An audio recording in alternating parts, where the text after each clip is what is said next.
What's up, guys? How's it going? It is Matt here. So, where are my PUBG Mobile fans, right? So, anyway, we're going to talk a little bit about the difference between the PUBG Mobile kind of winner, chicken dinner, kind of hurry up, and the actual real life defense and what happens when it's actually time to defend yourself in the real world. So, let's get into it.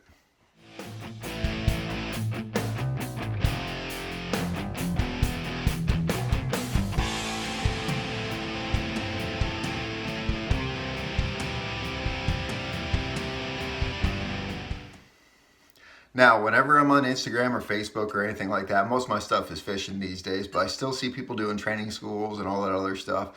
And it's still teaching this modern day technique of, speed, as quickly as possible, as quickly as possible, as quickly as possible. Yeah, I've talked about this before, but I want to throw another one out there right here. So, don't get sucked in, guys. Don't get sucked into the defensive tactical world of hurry up and be as fast as you possibly can and miss the target a lot.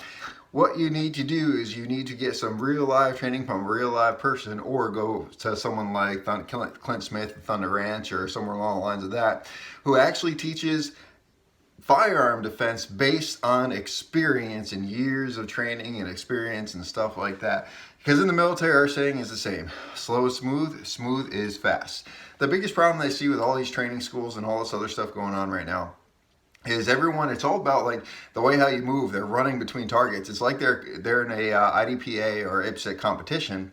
And that's what they teach, and they teach this nonstop all the time. That is not a good way to actually defend yourself. All right, that's not a good way to defend yourself as a civilian, because we're talking this on a civilian level. Heck, even the military level, that's just not how we do it. So in the military level, it's about taking your time, pieing the corners, walking or slowly, methodically, and accurately working your way through a building to clear the building with a fire team or squad, actually, in order to get home at the end of the day. Whereas all this modern day training and stuff like this is all about as fast as possible and quick, as fast as you possibly can. Don't get sucked into it, guys. Just don't get sucked into it. It's I kind of look at it like this. There's a lot of different things that people teach, and I've seen it in like police videos and stuff like that, of people practicing these techniques, and it doesn't really do them any good. It hasn't really been doing much good. They might get lucky every now and then, but for the most part, it just hasn't done much good. So someone's charging them, and they do everything they're possible. Their hands are pretty much tied these days, but they do everything in their everything possible to try to just defend themselves, or to try to not engage someone, but they're left with no other resort until except to use lethal force, which is a sad thing. No one ever wants to have to do it. But the problem is that when they do it, they unload. They usually unload, and they almost empty an entire magazine. Now, when it comes to law enforcement and defense in general, you fire until the threat is no longer a threat. That's a period. It doesn't matter how many times you've hit the threat. If they still keep charging at you, they're still a threat to you. So you have to fire until they're no longer a threat to you or other people. Now, it's important to get as many shots on target as possible, but the problem is you need to make accurate shots on the target. You just can't unload and hope that helps and hope that stops them, because there might not be a clear backdrop, and you're probably going to be throwing a lot more rounds than you are actually hitting the target. Simple things like trigger control, pulling the trigger straight back to the rear. When you're in that type of situation, if you're pulling it as fast as you can, the gun's going to be shifting all over the place, and they're going to be throwing rounds to the side and low and to the side, usually what it's going to be. Now, I'm not saying that type of training is bad. It's a good way to learn, especially if you want to take part in competitions.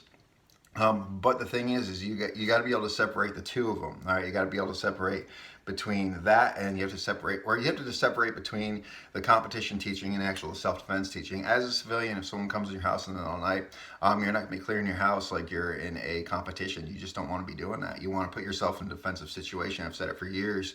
You put yourself in a defensive situation where you're in between the threat and you and your family, and that's what you do. And you have law enforcement on speaker and all that other stuff, and you're telling them what's going on. They're documenting everything that's going on, and that is how you defend yourself when it comes to that type of situation. Now, there are going to be other situations where you may not necessarily be able to do that, and you're going to have to actually actively engage someone.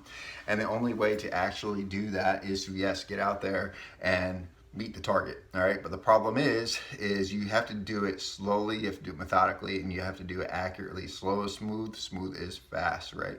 Remember that. Slow is smooth, smooth is fast. When it comes to defensive training, when it comes to firearms, the tools that you use, it always has to be that. Everything, it has to be slow, smooth, smooth, and fast. And I've talked about it before. Wyatt Earp even said it. Accuracy is fine, or what, speed is fine, but accuracy is final. You have to learn how to you have to learn how to slow down in a hurry, is basically what he says. And basically what he means by that, it doesn't mean you're going slow. What he means is that you're actually going smoothly and accurately. If you hit the threat, they are no longer a threat to you. If you miss the threat, they're still a threat to you. If you miss, and then you have to reload, then they're still a threat to you.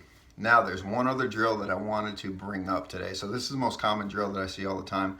It's become like the Instagram thing to do. You got to show how much of a, awesome person you are when it comes to your actual technique. So they want to see this in dry fire practice, and they challenge everyone to do this, and everyone's just showing how fast they can do this technique.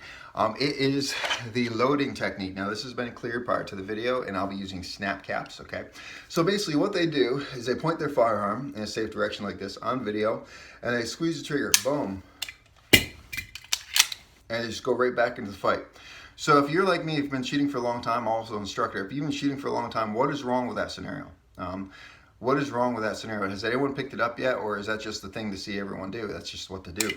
Now, I'm going to do the demonstration of what's actually going to happen, how if you want to practice and show people how good you are with this technique, this is the technique that you need to do. So we'll set this guy back up again, but you're forgetting one important factor, right?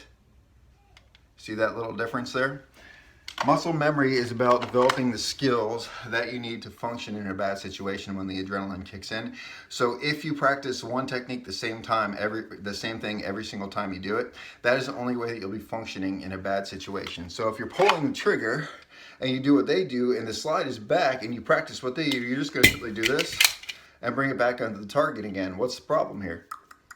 You see this little issue? You're forgetting a couple of important factors. You either got to come over the top, or like 1911, right there, and then you can pull the trigger, right?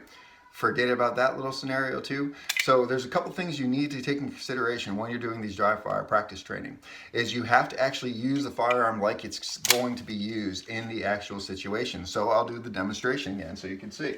We are all set up now. If you remember, the slide is locked back to the rear. So we're pointing in a safe direction. You pull the trigger, it goes click instead of a bang. So release it, boom.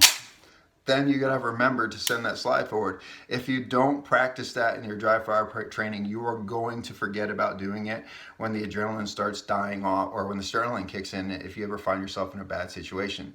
So if you wanna practice the right way. Always, always, always practice the right way. Don't practice the internet fancy way. Practice the right way, do it the right time every single time, and get good at doing it the right time, because if you do it the right way every single time, you will become a master at it. And I mean that in your mind, you will become a master at it. So when the adrenaline kicks in and the scientist shuts off in your head and the only thing functioning is a caveman and your muscle memory, guess what? You're gonna be just fine, because you're gonna do exactly what you've been training to do.